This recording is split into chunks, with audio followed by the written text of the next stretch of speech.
Senhor Deus, em nome de Jesus, a minha vida eu apresento diante do Senhor, porque eu estou diante do púlpito desta igreja, tendo a Tua palavra aberta uma vez mais diante de mim, e veja, amado Deus, vidas aqui estão, homens e mulheres estão olhando para mim, e irão atentar os seus ouvidos, ó Deus, para ouvirem a minha voz. Mas eu te peço, Deus, que não seja a minha voz, que não seja a minha palavra, que não seja o meu conhecimento, que não seja a minha capacidade teológica, que não seja nada disso, que seja, Pai, o Teu Espírito Santo, porque é o Teu Espírito Santo que incendeia a Tua palavra em nossos corações. Fala conosco, Pai, e que esta palavra venha nos edificar e nos fortalecer, em nome de Jesus. Amém. Amém? Livro de Jó, capítulo 3. Jó, capítulo 3, versículo 25. Assim diz, meus irmãos, a palavra de Deus. Assim confessou Jó. O que nós vamos ler aqui agora é uma confissão de Jó. Amém? Aquilo que eu mais temia me sobreveio. Aquilo que eu mais receava me aconteceu. Vou repetir.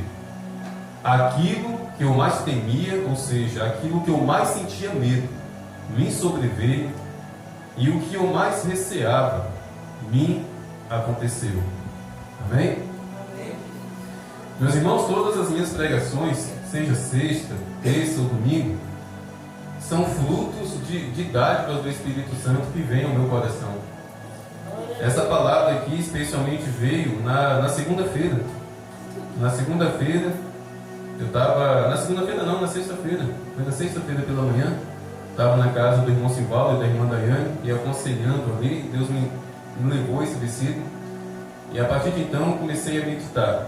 Comecei a ruminar esse versículo. A palavra ruminar, sabe o que significa? Significa quando você coloca algo na boca. Vai parecer nojento que eu vou falar aqui, tá bom? Mas entenda o teor espiritual. Quando você coloca algo na boca, mastiga, mastiga, mastiga, mastiga, mastiga e engole. Aí tempo depois, você puxa aquele alimento de dentro das suas entranhas, coloca novamente na boca e começa a mastigar, mastigar, mastigar.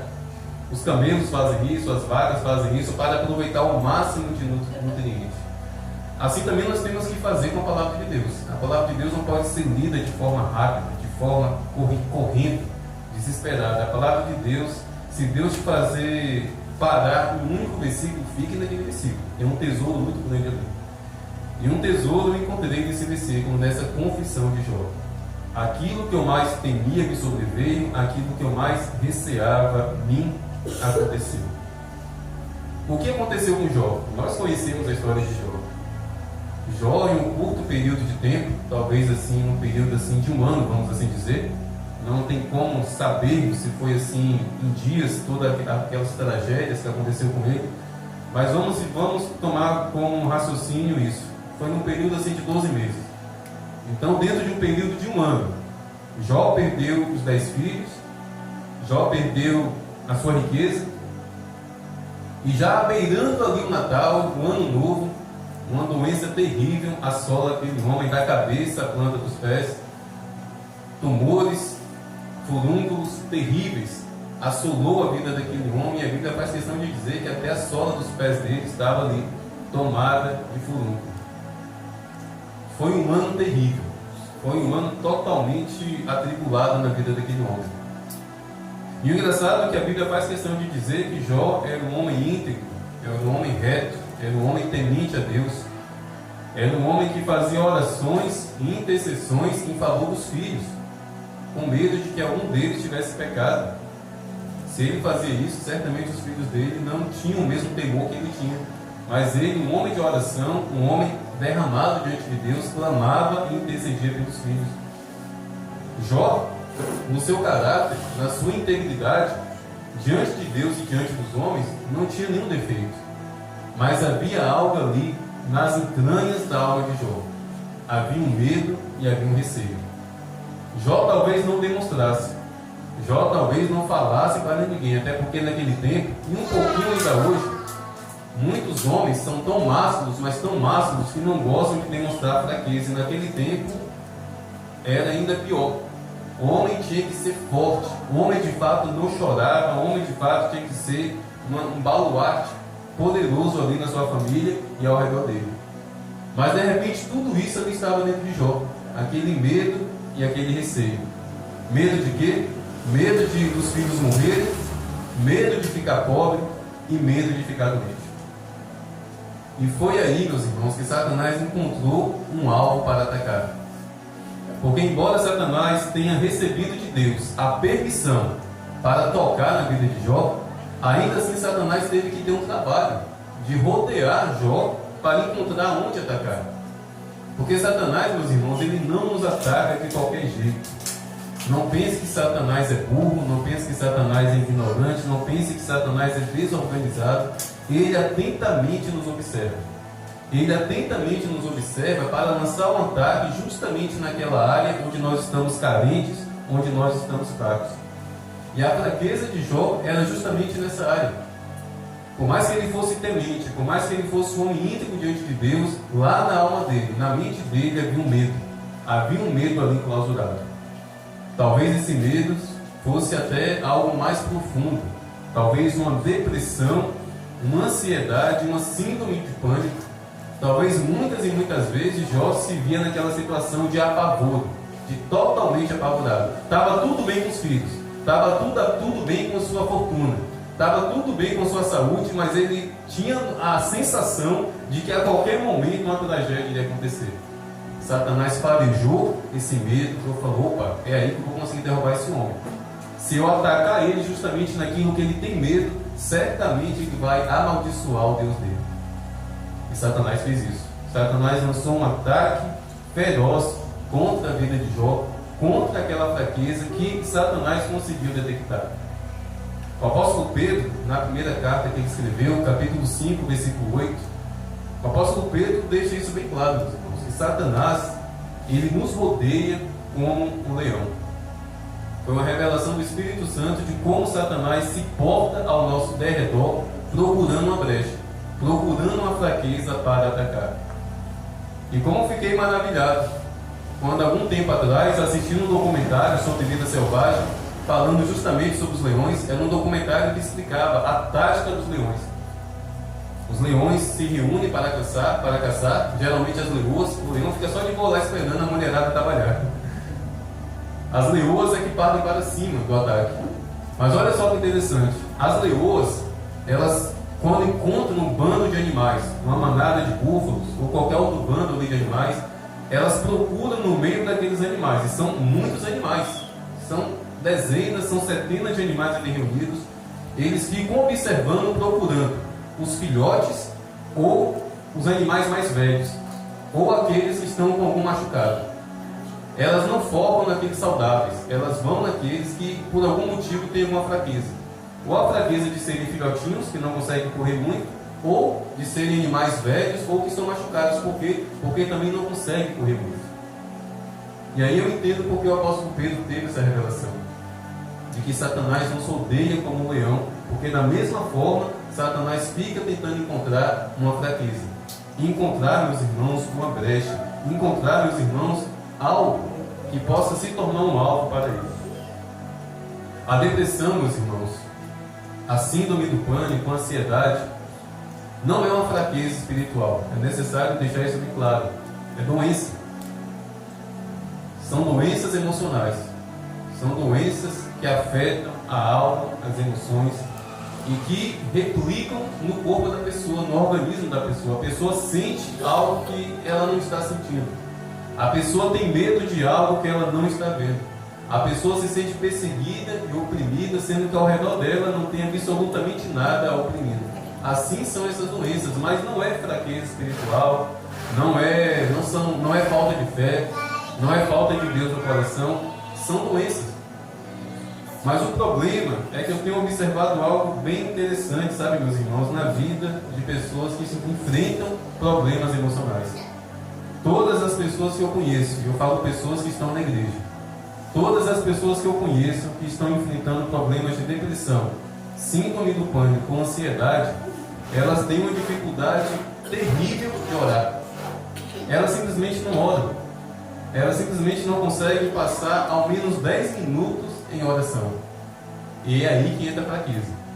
A fraqueza na vida dessas pessoas que estão enfrentando essas doenças emocionais não é a doença em si, é a falta de oração. É a falta de oração, meus irmãos, porque é a oração que nos fortalece. É a oração que nos leva a ter comunhão com Deus. É a oração que nos leva a mergulharmos na presença de Deus. Todas essas doenças não é falta de oração, mas a falta de oração revela para Satanás que nós temos essa fraqueza. E aí ele parte para cima, meus irmãos, com toda fúria. E pode ter certeza, Satanás é furioso. Quando a Bíblia fala que Satanás está furioso, cheio de ira, porque pouco tempo resta a ele, acredite, é fúria e de fato é muita ira. E como eu disse, eu tenho observado isso. Essa semana, aconselhando o irmão, eu falei: irmã, a senhora precisa orar, porque ali naquela conversa, naquele aconselhamento, ela me revelou que faz tempo que ela não sabe o que é de fato orar. E isso é uma fraqueza, meus irmãos, que não pode. Isso é uma realidade na minha vida e na sua vida, não pode. Eu sempre digo isso aqui: pare de ficar dependendo de imposição de mãos. De vez em quando eu vejo em algumas igrejas aquela fila para o pastor estar impondo as mãos, e a pessoa volta para casa achando que está cheia do poder de Deus. Recebeu ali uma simples bênção. E glória a Deus por isso, mas o poder de Deus é por meio da oração. O poder de Deus é por meio do relacionamento com o Espírito Santo, por meio da oração. E especialmente, essas vidas que estão enfrentando essas doenças precisam orar, precisam colocar o joelho no chão, precisam derramar o coração diante do altar de Deus, porque senão essas fraquezas estarão expostas diante de Satanás e ele vai partir para cima. O medo, meus irmãos, é um espírito. 2 Timóteo, capítulo 1, versículo 7, o apóstolo Paulo diz que Deus não nos deu espírito de medo. O apóstolo Paulo nos revela que o espírito de medo existe. Eu não estou falando medo de barata. Ontem Jennifer e Lucas caíram na gargalhada comigo. O infeliz de uma barata entrou pela janela e encostou lá na porta. Falei: espere, sujeito. Fui lá, peguei o inseticídio, ó. Mas não é que a bicha voou na minha direção e eu, ai meu Deus do céu.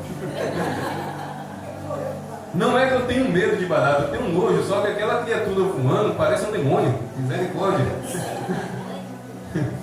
Mas morreu, graças a Deus.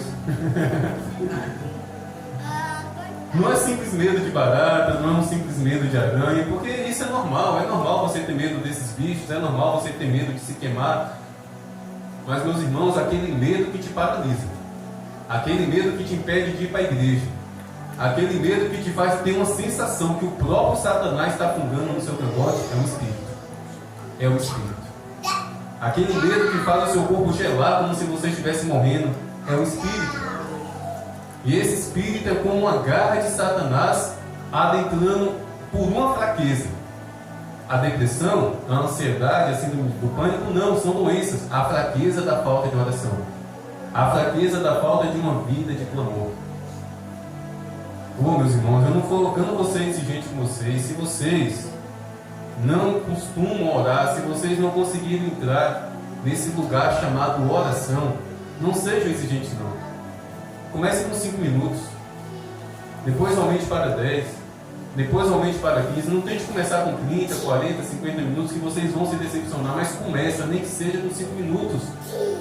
Coloca o celular no modo avião, vai para um lugar secreto, vai para um lugar recanteado. Se vocês moram aqui perto da igreja, ó pastor, o senhor tem falado muito sobre oração, eu entendo que eu preciso orar, mas lá dentro da minha casa não tem como, é muita bagunça, é muita correria, é muito corre-corre. Pastor, tem como o senhor abrir a porta da igreja para mim ficar de tal hora até tal hora lá dentro da igreja orando? Eu tenho o maior prazer, meus irmãos, de vir aqui abrir a igreja para você e ficar lá e fora esperando.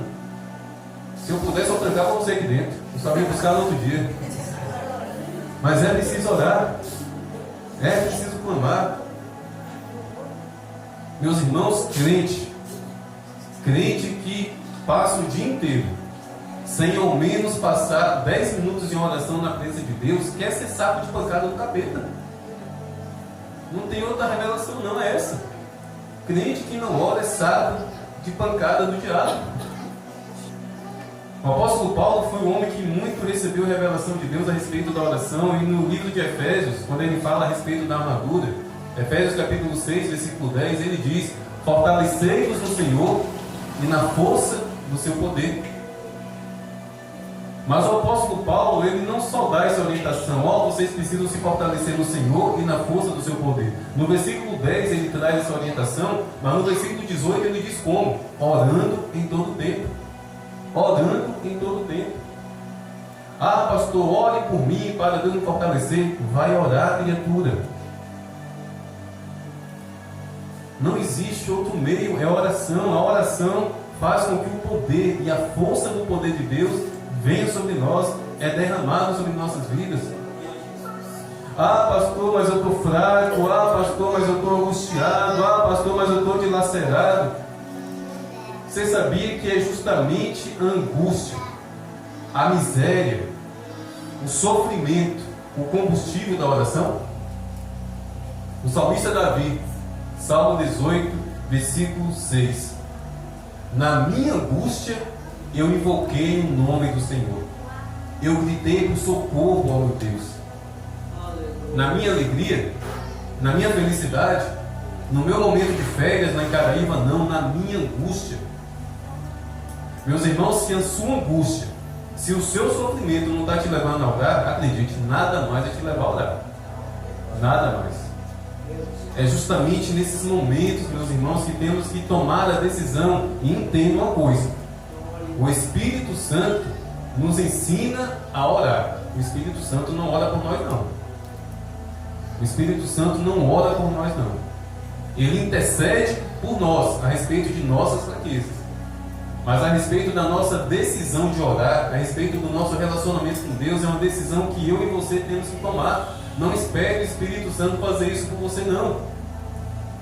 Ele nos ensina, agora vamos orar. Ele nos dá a graça, agora vamos orar. Mas a decisão é nossa. Somos nós que temos que decidir ter uma vida de oração. E muitos, meus irmãos, muitos, por não terem uma vida de oração, estão sendo dilacerados por Satanás, justamente por meio de ataques nessas áreas emocionais, justamente sendo afligidos, justamente tendo todos esses sofrimentos intensificados pelas mãos imundas de Satanás. Por quê? Porque Satanás não está encontrando uma barreira, Satanás não está encontrando um revestimento, Satanás não está encontrando na vida daquela pessoa força e poder de Deus por meio da oração. E isso tem aumentado, eu desconfio por quê? Porque muitos pastores e muitas igrejas estão ensinando essa teologia mentirosa, que basta um copo de água ungido, basta uma imposição de mão, basta um óleo ungido, basta uma rosa ungida para a pessoa ser fortalecida pelo poder de Deus. E um monte de crente está deixando de orar, acreditando nessas palhaçadas. Me desculpe essas igrejas, esses pastores, não tenho que falar que é palhaçada, porque está tirando as pessoas do secreto, está tirando as pessoas da confiança em Deus para confiar em um copo com água, em uma rosa ungida. É oração, é oração, é oração. Não existe meio termo, não existe atalho. É oração, meus irmãos. É oração. Ah, Jesus. Jó. Sabe por que Jó não cometeu suicídio? Levando em consideração que Jó sofria de crise de ansiedade, de síndrome do pânico. Sabe por que Jó não cometeu suicídio diante de tudo que aconteceu com ele? Aquilo que ele mais tinha medo aconteceu com ele. A esposa dele, toda carinhosa, chegou para ele e disse: ó, amaldiçoa o teu Deus e morre. A esposa dele aconselhou ele a cometer suicídio. Porque durante séculos, até mesmo ali no tempo de Jesus, todo judeu que abrisse a boca para amaldiçoar Deus era apedrejado. Era um zelo muito grande. Então ela estava dizendo isso: ó, abra sua boca e amaldiçoa Deus e seja apedrejado, morra, acabe com esse sofrimento. Tu tá louca, mulher? Engraçado é que Jó não tinha medo de perder a mulher, né? A mulher dele ficou viva, mas ele não tinha medo de perder a mulher, não. Mas sabe por que Jó não cometeu suicídio, meus irmãos? Mesmo diante de tudo aquilo que aconteceu com ele, porque Jó era um homem de oração. O livro de Jó começa falando que ele era um homem de oração. Ah, pastor, mas se Jó era um homem de oração, por que aconteceu com a vida dele todas aquelas tragédias? Meus irmãos, o fato de termos uma vida de oração não significa que estaremos livres de tragédias, de tribulações, de guerras. É outro engano que tem sido pregado também. Se a palavra de Deus diz que nós precisamos nos fortalecer no Senhor e na força do poder dele, é porque eu preciso de força para quê? Para vencer.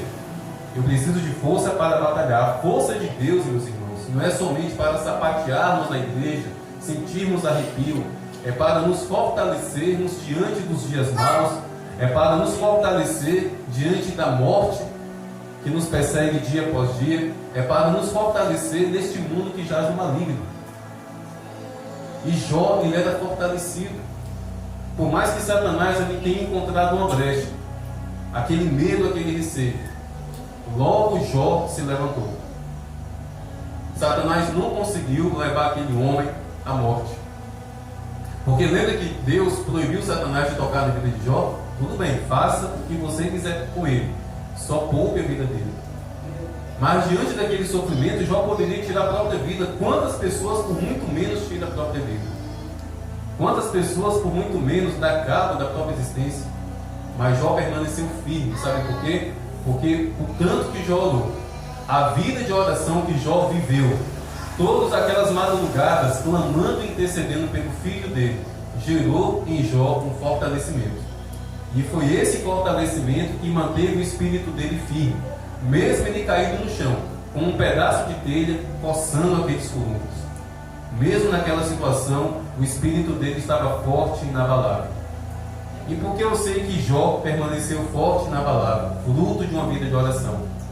Porque no capítulo 19, versículo 25, Jó abre a boca para dizer: eu sei que o meu Redentor vive. Os meus filhos morreram, a minha fortuna morreu, eu estou morrendo pouco a pouco, mas eu sei que o meu Redentor vive. Meus irmãos, só uma pessoa fortalecida no Senhor e na força do seu poder pode verdadeiramente abrir a boca e dizer isso. Estou passando por luta, estou passando por guerra, estou enfrentando batalhas, mas eu sei que o meu Redentor vive. Imagine o tapa que foi na cara de Satanás quando ele ouviu isso de Jó. Foi um tapa na cara. Meus irmãos, vamos dar tapa na cara do diabo. Em meio à sua crise de ansiedade, em meio à crise do pânico, em meio à depressão, abra a boca para dizer: eu sei que o meu Redentor vive. Mas faça isso primeiro tendo uma vida de oração. Faça isso primeiro cravando os seus joelhos no chão e buscando a face do Senhor. Eu preciso aqui deixar bem registrado: busque ajuda médica, busque ajuda clínica. São doenças, é natural, está assolando a humanidade. Essa semana eu levei uma irmã para fazer tratamento, fiz questão de ir com ela, porque é meu papel como pastor acompanhar lado a lado essas vidas nessa situação. Porque eu sempre falo, nesse exato momento aqui no púlpito, eu estou sendo um pregador. O pregador está surgindo um bocado, como se fosse banana em um cacho de 10 pencas. O que mais tem pregador, o que mais tem é pregador. Mas está faltando um pastor para estar do lado da pessoa, até para conduzir para uma consulta médica. Eu quero ser esse pastor.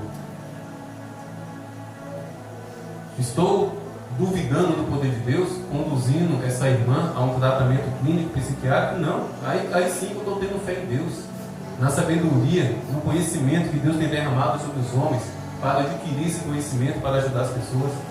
Então busque ajuda. Está passando por ansiedade, está passando por depressão, síndrome do pânico, procure ajuda. Se não saber como, me procure, eu vou estar ajudando, vou estar intermediando. Mas faça tudo isso, meus irmãos, sem ignorar a oração, sem ignorar a ajuda e o socorro de Deus. E a ajuda e o socorro de Deus só vem sobre a minha vida e sobre a sua vida por meio da oração, por meio do clamor. Temos o inimigo. Temos o inimigo. O apóstolo Pedro também diz que Satanás é o nosso adversário. Não caia no engano de acreditar que Satanás é inimigo de Deus. Não é. ele sabe que não pode nada contra Deus. Satanás tanto sabe que não pode nada contra Deus, que a Bíblia faz questão de dizer isso. Ele é o nosso inimigo, não é inimigo de Deus. É tanto que na guerra que houve lá no céu, nem foi Deus que foi lutar contra ele, Deus mandou um anjo. Deus é tão poderoso, infinitamente poderoso, que não foi nem necessário ele sair na porrada com Satanás. Um anjo, arcanjo Miguel, derrotou Satanás. Então Satanás sabe, eu não posso nada contra ele não. É por isso que a Bíblia fala que ele é o nosso inimigo. Essa batata quente está na nossa mão. Eu tenho certeza, meus irmãos, que qualquer um de nós aqui, se soubermos que Fernandinho Beiramar, o traficante mais perigoso desse país, qualquer um de nós aqui, se soubermos que Fernandinho Beiramar quer nos matar, nesse exato momento, a gente dá um jeito aqui de procurar ajuda em algum lugar, se esconder, correr, procurar proteção. A Bíblia fala que Satanás é o nosso inimigo e a gente fica deitado numa rede com o bucho para cima, como se estivéssemos em um paraíso na terra. Não, estamos em um mundo que jaz no maligno. E o ser mais perigoso do universo, Satanás, é o nosso inimigo. Mas nós podemos vencer por meio da palavra e por meio do sangue de Jesus Cristo. E tudo isso, meus irmãos, em oração, em oração, em oração. Essa palavra eu fiz questão aqui de enfatizar os problemas emocionais, porque tem sido uma realidade, inclusive aqui nessa igreja, para que venha trazer fortalecimento e motivação aos irmãos que estão enfrentando essa guerra. A orientação é: procure ajuda clínica, amém? Mas busque o socorro do Senhor. Saia do celular, saia do TikTok. Tem irmão e tem irmã que já está com esse dedo aqui duro, ó, de tanto fica assim, ó. Não pode. Vamos juntar as nossas mãos em oração diante do trono de Deus e clamar pela presença do Senhor, para que venhamos ser fortalecidos nessa guerra, nessa luta. Ah, meus irmãos. Mas embora essa palavra tenha sido especificamente para esses irmãos que estão enfrentando essas lutas, é também para toda a igreja. Porque cada um de nós aqui, meus irmãos, vivemos nesse mundo que jaz no maligno. E somos sim suscetíveis a sermos afligidos por esses males que a medicina diz que é a doença do século, que é o mal do século. As doenças emocionais é o mal do século. Por isso vamos orar, vamos clamar, vamos buscar a face do Senhor. Para a glória de Deus e somente para a glória de Deus, hoje eu cheguei a um nível, meus irmãos, de no mínimo 60 minutos. No mínimo 60 minutos por dia eu passo em oração, especialmente aqui na igreja. E quer saber? Ainda é pouco. Ainda é pouco diante de tudo aquilo que Deus tem me chamado. Ainda é pouco diante da guerra espiritual que eu sei que é travada contra a minha vida. Ainda é pouco diante das casas que eu tenho entrado para pregar a palavra, para evangelizar. Meus irmãos, uma das casas que nós estamos entrando tem uma irmã. Eu chamo de irmã, já pela fé, que vai se converter a aceitar Jesus. Tem uma irmã tão oprimida, mas tão oprimida, que ela só sai da casa dela para ir para o trabalho. E sai do trabalho e volta para dentro de casa. Ela não consegue sair de casa para nada, absolutamente nada. E o pior é que ela tem 3 filhos que infelizmente acabam sofrendo as consequências desse mal que a mãe está enfrentando. Eu preciso orar para enfrentar essa guerra. Eu preciso orar para entrar dentro daquela casa. Por isso que vocês, no círculo de oração, precisam orar. Vocês estão orando pela minha vida aqui quinta-feira, né? Senti firmeza não. Ah, vocês não orem não. Orem, meus irmãos. Orem. Porque esse púlpito aqui é como se fosse uma trincheira de batalha espiritual. Esse púlpito aqui, meus irmãos, é como se fosse um campo de batalha. Satanás, quando olha para mim pregando nesse púlpito, ele não vê um instrumento de madeira. Ele vê armas espirituais aqui nesse púlpito, porque a palavra de Deus está aqui. Então, ore pela minha vida, clame pela minha vida, pela minha esposa, pelos meus filhos. A minha esposa também ore, né? Até porque ela faz parte do ciclo de oração. Mas amém, meus irmãos? Eu oro para que vocês tenham entendido, compreendido e o mais importante, que vocês venham aplicar essa palavra no dia a dia de cada um de vocês. Se vocês não oram de forma alguma do nascer ao pôr do sol, comece com 5 minutos. avance para 10, vai para 15. Pode ter certeza que o Espírito Santo vai te ajudar. Mas o quanto antes, busque uma vida de oração, para que todas as suas fraquezas sejam escondidas de Satanás e você seja fortalecido pelo Senhor e pela força do poder dele. Amém? Vamos em pé para orarmos.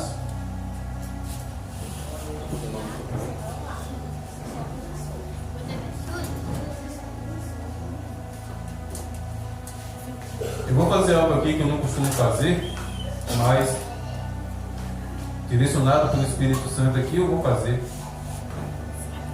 É tanto que eu quero logo que a minha esposa se posicione aqui, porque é sabido que há 2 anos e meio atrás ela sofreu um ataque muito forte, justamente na área emocional, psicológica. E graças a Deus hoje está muito bem, graças ao poder do Senhor. Eu quero logo que ela venha aqui à frente, até para servir de exemplo, mas se porventura tiver aqui mais algum irmão ou alguma irmã que está enfrentando essa enfermidade, síndrome do pânico, ansiedade, guerras emocionais, e o mais importante, que não oram, que não estão orando, que não estão clamando, eu peço que venha aqui à frente para nós orarmos, porque a palavra de Deus manifesta o agir de Deus de acordo com aquilo que foi pregado. Amém? Aleluias.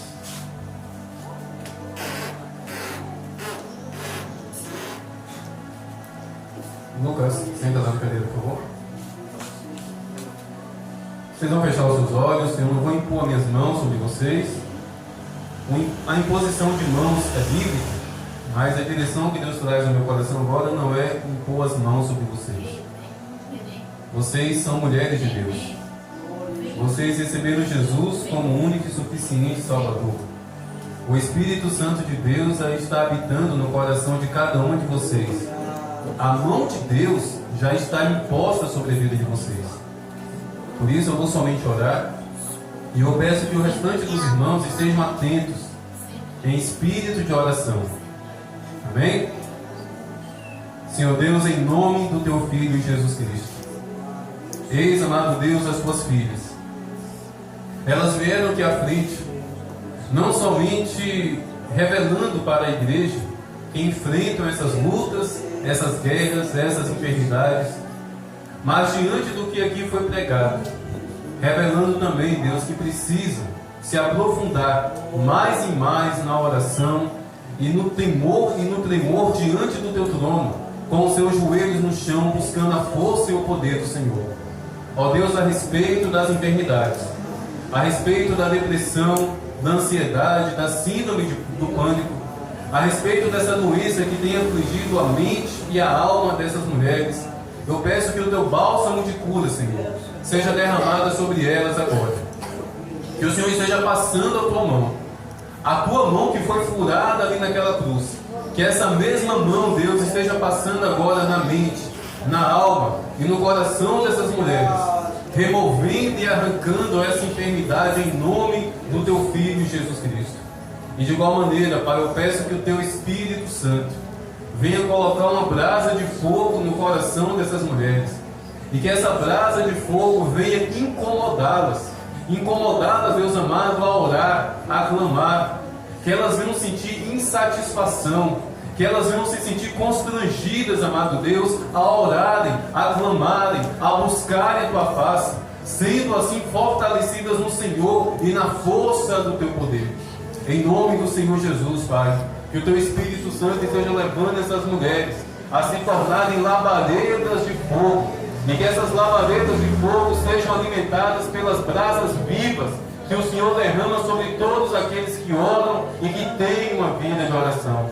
Fortalece as Tuas filhas, Pai, e em nome de Jesus, que a partir de hoje elas venham testemunhar mudança, transformação, que a partir de hoje elas venham testemunhar nessa igreja vitórias e mais vitórias conquistadas de joelhos diante do Teu trono, diante dessa guerra maligna que Satanás levanta contra as nossas vidas.